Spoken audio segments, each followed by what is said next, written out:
Hi friends, कैसे हैं आप लोग। उम्मीद करते हैं बहुत ही अच्छे होंगे। दोस्तों, आज आप लोगों के बीच में नीलिट ओ लेवल कोर्स का एक बहुत ही महत्वपूर्ण भाग लेके आया हूँ। जी हाँ दोस्तों, ये भाग 9 है और इसका विषय है दोस्तों वेब डिज़ाइनिंग एंड पब्लिशिंग।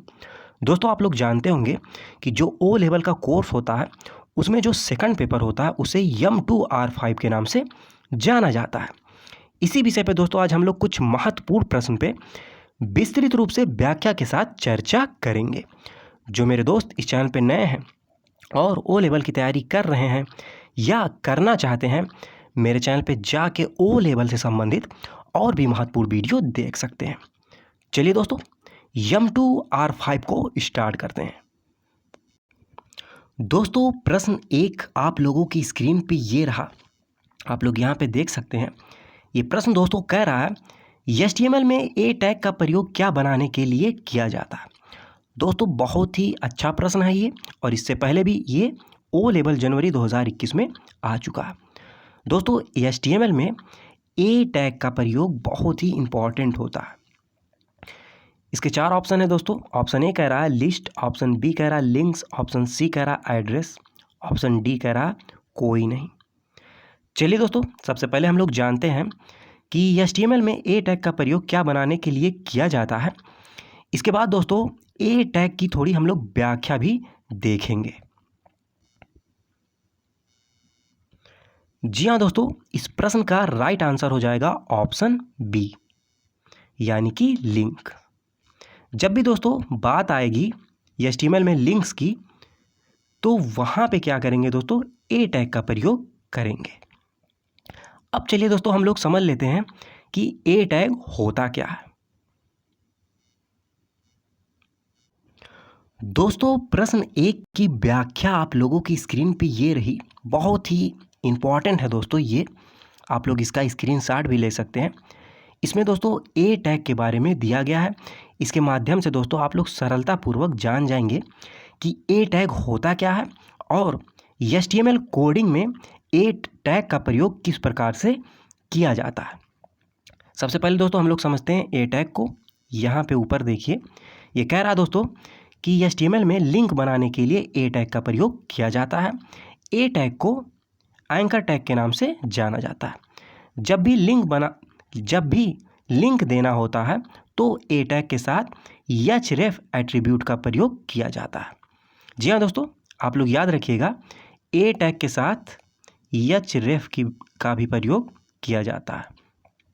अब दोस्तों उदाहरण में देखिए, HTML कोडिंग में बहुत ही इंपॉर्टेंट है। इसके माध्यम से हम लोग समझते हैं ए टैग को।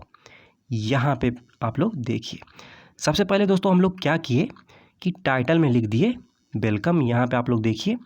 इसके बाद दोस्तों बी टैग के प्रयोग के द्वारा यहाँ पे हम लोग ने लिख दिया ओपन माई चैनल लिंक। अब इसके बाद स्टार्ट होता है दोस्तों ए टैग। इसको समझते हैं। यहाँ पे जैसे दोस्तों ए टैग के लिए हम लोग क्या किए, ए लिखे, स्पेस दिए, href।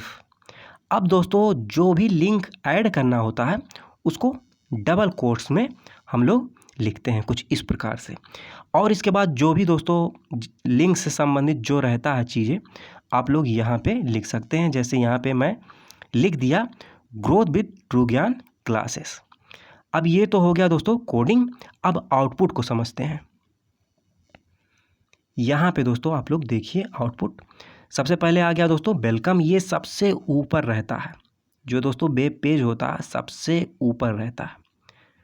इसके बाद दोस्तों बी के प्रयोग के द्वारा यहाँ पे देखिए दोस्तों हम लोगों ने लिखा ओपन माई चैनल लिंक। और दोस्तों यहाँ पे आप देखिए ए टैग का प्रयोग जब हम करेंगे तो आउटपुट कुछ इस प्रकार से मिलेगा। जब दोस्तों आप लोग वेब पेज पे यहाँ पे आप लोग क्लिक करेंगे तो जो आप लोगों ने लिंक किया है कोई भी चीज़, आपको सीधे वहाँ पे पहुँचा देगा। इसके माध्यम से दोस्तों इस प्रकार से आप लोग कोई भी चीज़ HTML में लिंक कर सकते हैं। ये थी दोस्तों इसकी कुछ महत्वपूर्ण व्याख्या। चलिए दोस्तों प्रश्न 2 देखते हैं। दोस्तों प्रश्न 2 आप लोगों की स्क्रीन पे ये रहा, आप लोग यहाँ पे देख सकते हैं।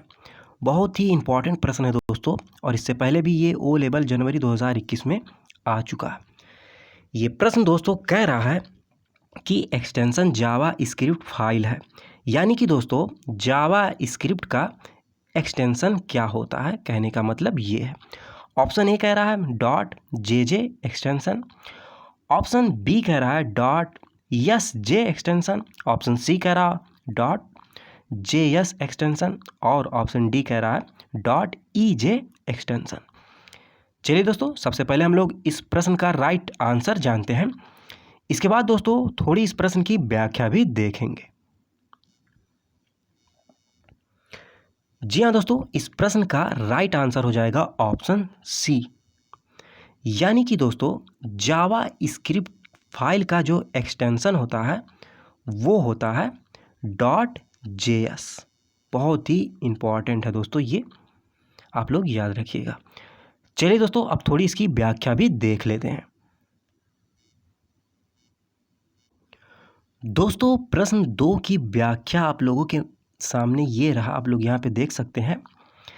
इसके माध्यम से दोस्तों आप लोग जान जाएंगे कि एक्सटेंशन होता क्या है, बहुत ही सरलतापूर्वक।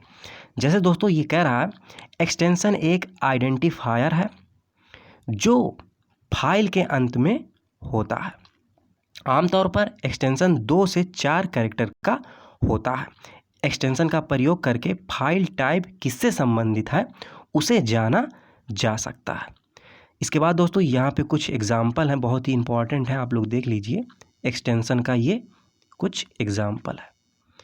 ये थी दोस्तों प्रश्न 2 की कुछ महत्वपूर्ण व्याख्या। चलिए दोस्तों प्रश्न 3 देखते हैं। दोस्तों प्रश्न 3 आप लोगों की स्क्रीन पे ये रहा, आप लोग यहाँ पे देख सकते हैं।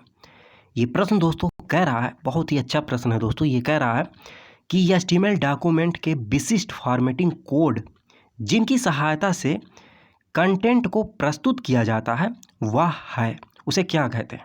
ऑप्शन ए कह रहा टैग, ऑप्शन बी कह रहा लिंक, ऑप्शन सी कह रहा एक्सटेंशन, ऑप्शन डी कह रहा उपरोक्त में से कोई नहीं। चलिए दोस्तों, सबसे पहले हम लोग जानते हैं इस प्रश्न का राइट आंसर क्या होगा। इसके बाद दोस्तों इस प्रश्न पे थोड़ी हम लोग विस्तृत रूप से चर्चा भी करेंगे। जी हाँ दोस्तों, इस प्रश्न का राइट आंसर हो जाएगा ऑप्शन ए, यानी कि टैग। चलिए दोस्तों, अब हम लोग थोड़ा इसकी व्याख्या भी देख लेते हैं। दोस्तों प्रश्न 3 की व्याख्या आप लोगों की स्क्रीन पे ये रही, आप लोग यहाँ पे देख सकते हैं। इसकी जो दोस्तों व्याख्या है बहुत ही इम्पॉर्टेंट है, और इसके माध्यम से दोस्तों आप लोग जान जाएंगे कि टैग होता क्या है, बहुत ही सरलतापूर्वक। जैसे दोस्तों कह रहा है कि जब भी हम कोई भी वेब पेज डिज़ाइन करते हैं तो हम उस वेब पेज को डिज़ाइन करने के लिए कुछ कमांड का प्रयोग करते हैं, उसे ही HTML टैग कहा जाता है। जितने भी दोस्तों कमांड होते हैं HTML में प्रयोग करते हैं वेब डिज़ाइन के लिए, उसी टैग को दोस्तों HTML टैग के नाम से जाना जाता है, जितने भी कमांड होते हैं। अब दोस्तों एग्जाम्पल को हम लोग थोड़ा समझते हैं। जैसे दोस्तों टैग का प्रयोग किया गया है कुछ इसमें। सबसे पहले दोस्तों यहाँ पे हम लोग देखिए टाइटल हो गया, ये इसमें हम लोग ने लिख दिया HTML टैग एग्जाम्पल। इसके बाद दोस्तों यहाँ पे बॉडी टैग है। इसके बाद H1 से दोस्तों हम लोग क्या करते हैं, हेडिंग देते हैं। सबसे बड़ी दोस्तों जो हेडिंग होती है H1 से होती है, और H6 से जो होती है दोस्तों हेडिंग वो छोटी होती है, ये भी आप लोग याद रखिएगा। इसके बाद दोस्तों यहाँ पे देखिए P टैग का प्रयोग किया गया है। तो यानी कि दोस्तों कुछ इस प्रकार से छोटा सा ये HTML कोडिंग हुआ है। अब यहाँ पे दोस्तों देखिए आउटपुट कुछ इस प्रकार से आपको आउटपुट मिलेगा। सबसे बड़ी हेडिंग जो दोस्तों हम लोगों ने प्रयोग किया H1, उससे क्या मिला, ग्रोथ विथ ट्रू ज्ञान क्लासेस, जो यहाँ पे दोस्तों आप लोग देखिए लिखा गया था। इसके बाद दोस्तों P टैग के द्वारा लिखे थे वेलकम फ्रेंड्स, जो कि यहाँ पे आप लोग देख सकते हैं। और साथ ही में दोस्तों HTML टैग एग्जाम्पल जो है ये सबसे ऊपर रहता है, ये भी आप लोग याद रखिएगा। जब भी आप लोग कोडिंग करेंगे तो देखेंगे सबसे ऊपर यही रहता है, साइड में सबसे ऊपर यही रहेगा टाइटल। ये थी दोस्तों कुछ इसकी व्याख्या। चलिए दोस्तों नेक्स्ट प्रश्न देखते हैं। दोस्तों प्रश्न 4 आप लोगों की स्क्रीन पे ये रहा, आप लोग यहाँ पे देख सकते हैं। और इससे पहले दोस्तों ये प्रश्न ओ लेवल जुलाई 2019 में भी आ चुका है। ये प्रश्न दोस्तों कह रहा है कि निम्न में से किसे प्रथम वेब ब्राउज़र माना जाता है। इसके 4 ऑप्शन है। ऑप्शन ए कह रहा है दोस्तों नेक्सस, ऑप्शन बी कह रहा है नेटस्केप नेविगेटर, ऑप्शन सी कह रहा है इंटरनेट एक्सप्लोरर और ऑप्शन डी कह रहा है मोज़ेक। चलिए दोस्तों सबसे पहले हम लोग जानते हैं इस प्रश्न का राइट आंसर क्या होगा। इसके बाद दोस्तों इसकी थोड़ी व्याख्या भी देखेंगे। जी हाँ दोस्तों, इस प्रश्न का राइट आंसर हो जाएगा ऑप्शन डी, यानी कि मोज़ेक। मोज़ेक जो था दोस्तों वो प्रथम वेब ब्राउज़र माना जाता है। अब चलिए दोस्तों थोड़ा हम लोग मोज़ेक को थोड़ा व्याख्या के साथ समझते हैं। दोस्तों प्रश्न 4 की व्याख्या आप लोगों की स्क्रीन पे ये रही, आप लोग ऊपर यहाँ पर देख सकते हैं।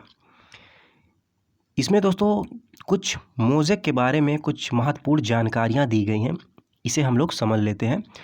जैसे दोस्तों ये कह रहा है कि मोज़ेक पहला व्यापक रूप से इस्तेमाल किया जाने वाला graphics world wide web browser था। मोज़ेक को 1993 ईस्वी में शुरू किया गया था। मोज़ेक को एक फ्रीवेयर एप्लीकेशन के रूप में पेश किया गया था। और इसको दोस्तों किसने बनाया था ये भी आप लोग देख लीजिए। इसको बनाया था मार्क एंड्रेसन, यहाँ पे आप लोग देखिए।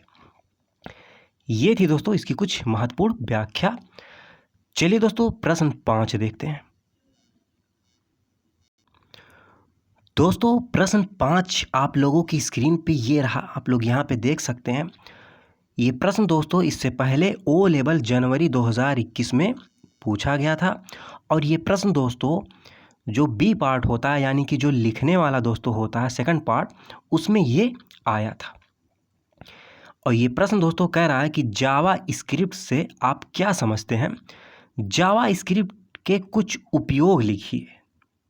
चलिए दोस्तों इसका हम लोग आंसर देखते हैं क्या होगा।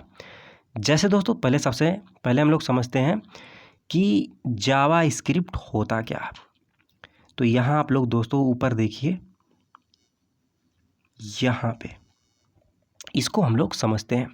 ये कह रहा दोस्तों कि जावा स्क्रिप्ट एक लाइट वेट वाली ऑब्जेक्ट ओरिएंटेड प्रोग्रामिंग लैंग्वेज है जिसका प्रयोग कई वेबसाइटों द्वारा वेब पेजों को स्क्रिप्ट करने के लिए किया जाता है। जावा स्क्रिप्ट को मूल रूप से अपने नेटस्केप नेविगेटर ब्राउज़र में प्रयोग करने हेतु नेटस्केप कॉरपोरेशन द्वारा विकसित किया गया था। बहुत ही इम्पॉर्टेंट है दोस्तों, किसने इसको विकसित किया था? नेटस्केप कॉरपोरेशन द्वारा। अब दोस्तों यहाँ पे कुछ उदाहरण दिया गया है। इसमें दोस्तों आप लोग देखिए, यहाँ पे जावा स्क्रिप्ट का प्रयोग किया गया है। यहाँ पे ये कुछ दोस्तों छोटा सा कोडिंग है, आप लोग इसका स्क्रीनशॉट भी ले सकते हैं। इसके बाद दोस्तों चलिए हम लोग इसका देख लेते हैं कि आउटपुट किस प्रकार से निकलेगा। इसके बाद दोस्तों थोड़ा हम लोग जावा स्क्रिप्ट का उपयोग कहाँ होता है इसको भी देखेंगे। दोस्तों ये रहा वो जो कोडिंग हुआ था, आप लोग यहाँ पे देखिए, ये कोडिंग हुआ था। और इसका दोस्तों जो ये आउटपुट मिलेगा आप लोग यहाँ पे देख सकते हैं, कुछ इस प्रकार से आउटपुट मिलेगा।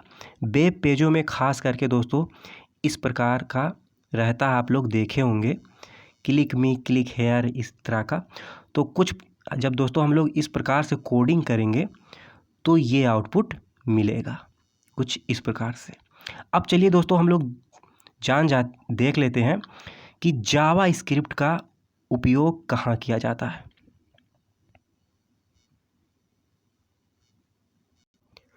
दोस्तों आप लोग यहाँ पे देखिए ऊपर, यहाँ पे जावा स्क्रिप्ट का कुछ उपयोग दिया गया है, इसको हम लोग दोस्तों समझते हैं। जैसे दोस्तों पहला पॉइंट है, ये कह रहा है समय आदि को प्रदर्शित करने के लिए जावा स्क्रिप्ट का प्रयोग किया जाता है। इसके बाद दोस्तों सेकंड पॉइंट है, ये कह रहा है दिनांक प्रदर्शित करने के लिए किया जाता है। जी हाँ दोस्तों, दिनांक को भी प्रदर्शित करने के लिए जावा स्क्रिप्ट का प्रयोग किया जाता है। इसके बाद दोस्तों थर्ड पॉइंट देखिए, पॉप अप विंडो हुआ दोस्तों या कोई डायलॉग बॉक्स हुआ, उसको प्रदर्शित करने के लिए भी जावा स्क्रिप्ट का प्रयोग किया जाता है। बहुत ही इंपॉर्टेंट है दोस्तों, ये याद रखिएगा। इसके बाद दोस्तों लास्ट है, HTML पृष्ठ में जावा स्क्रिप्ट कार्यों को शामिल यानी कि सम्मिलित कर सकते हैं। जी हाँ दोस्तों, ये तो बहुत नॉर्मल है, ये भी उपयोग होता ही है। ये थे दोस्तों कुछ जावा स्क्रिप्ट का उपयोग कहाँ कहाँ पे होता है, आप लोग इसका स्क्रीनशॉट भी ले सकते हैं। ये थे दोस्तों कुछ प्रश्न व्याख्या के साथ। चलिए दोस्तों अब हम लोग कुछ वन लाइनर के रूप में और प्रश्न देख लेते हैं, जो कि ओ लेवल के एग्ज़ाम की दृष्टि से बहुत ही इम्पॉर्टेंट है। दोस्तों कुछ अन्य महत्वपूर्ण प्रश्न आप लोगों की स्क्रीन पे ये रहे, आप लोग यहाँ पे देख सकते हैं। दोस्तों ये जो 5 प्रश्न हैं ये भी दोस्तों बहुत ही इम्पॉर्टेंट है। एक एक करके दोस्तों इसको हम लोग समझते हैं। जैसे दोस्तों पहला प्रश्न कह रहा है कि जावा स्क्रिप्ट सिंगल लाइन कमेंट ये होता है दोस्तों डबल फॉरवर्ड स्लैश में, यहाँ पे आप लोग देख सकते हैं। और इससे पहले दोस्तों ये ओ लेवल जनवरी 2021 में भी आ चुका है। बहुत ही इंपॉर्टेंट है दोस्तों, ये याद रखिएगा आप लोग। इसके बाद दोस्तों सेकंड प्रश्न कह रहा है DSL का पूरा नाम क्या होता है। तो दोस्तों इसका पूरा नाम होता है डिजिटल सब्सक्राइबर लाइन, आप लोग यहाँ पे देख सकते हैं DSL का पूरा नाम। इसके बाद दोस्तों प्रश्न 3 देखिए, बहुत ही इम्पॉर्टेंट है। ये कह रहा है दोस्तों कि आप एक इन लाइन इमेज को हाइपर लिंक के रूप में नामित नहीं कर सकते। ये दोस्तों आया था ओ लेवल जुलाई 2019 में, ट्रू फॉल्स में पूछा गया था और ये दोस्तों फॉल्स है। ठीक है दोस्तों, ये जो है नामित नहीं कर सकते, ये जो है फॉल्स है। इसके बाद दोस्तों प्रश्न 4 देखिए, ये कह रहा है दोस्तों बहुत ही अच्छा प्रश्न है दोस्तों ये प्रश्न 4। ये कह रहा है HTML टैग से पहले डैश घोषणा आपके HTML दस्तावेज में सबसे पहले शामिल की जानी चाहिए। तो सबसे पहले दोस्तों हम लोग शामिल करते हैं DOC टाइप, यानी कि दोस्तों इसको बोलते हैं डॉक्यूमेंट टाइप। और इससे पहले दोस्तों ये ओ लेवल जुलाई 2017 में भी आ चुका है, आप लोग यहाँ पे देख सकते हैं। इसके बाद दोस्तों प्रश्न 5 है, ये भी देखिए बहुत ही इम्पॉर्टेंट है। ये कह रहा है दोस्तों कि HTML को डैश लैंग्वेज के रूप में माना जाता है। तो दोस्तों ये होता है मार्कअप, बहुत ही सिंपल क्वेश्चन है, लेकिन दोस्तों ये इम्पॉर्टेंट है। इससे पहले भी ये ओ लेवल जनवरी 2018 में आ चुका है। ये थे दोस्तों आज के वीडियो में कुछ महत्वपूर्ण प्रश्न जिस पे हम लोग व्याख्या के साथ चर्चा किए। यदि दोस्तों वीडियो अच्छी लगी हो तो वीडियो को लाइक करिएगा, अपने दोस्तों के साथ शेयर करिएगा। जो मेरे दोस्त इस चैनल पे नए हैं इस चैनल को सब्सक्राइब कर सकते हैं, क्योंकि मैं इस चैनल के माध्यम से निःशुल्क ओ लेवल की तैयारी कराता हूँ। यदि दोस्तों इस वीडियो में कोई त्रुटि हुई हो तो उसके लिए मैं क्षमा चाहता हूँ। लास्ट तक वीडियो को देखने के लिए बहुत बहुत धन्यवाद, आभार, जय हिंद।